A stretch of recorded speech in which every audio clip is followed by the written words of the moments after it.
What are your 2 cents on the college football playoff committee decision, Desmond?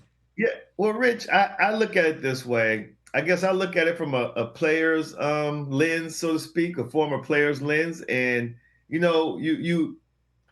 have a checklist, and you're like, go undefeated, win a conference championship, play a competitive non-conference schedule. Like that's one thing that we've always talked about. We've talked about people's team schedules, and okay, well, they have the cupcakes during the non-conference schedule, so they didn't challenge themselves, they didn't play anybody, and that was like a real point of emphasis a few years ago. And now you have teams taking challenges like Florida State, who they play. They played LSU. Actually, they played 2 SEC schools. They also played the Florida Gators and won both games.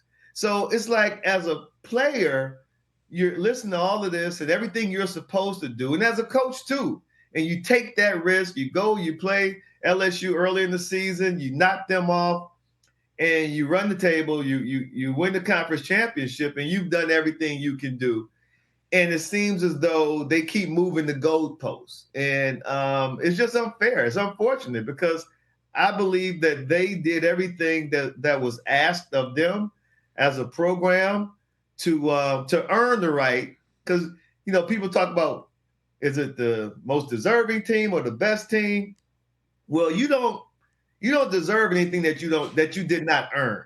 If you didn't earn it, then you don't deserve it. So when they start to, play that word game, I'm always of the belief that, it's hard to say the best team, because who you think may be the best team, I may think a little differently, right? So that's why you start to come with this criteria, and you have these metrics. So now you start to look at teams and you base them on things that are similar or things that are common, not just the eye test, meaning I think this team looks better.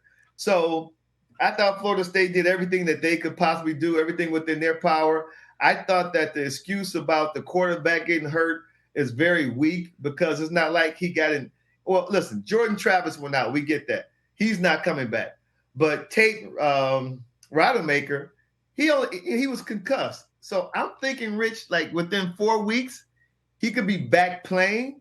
So it's just that whole quarterback excuse didn't sit well with me.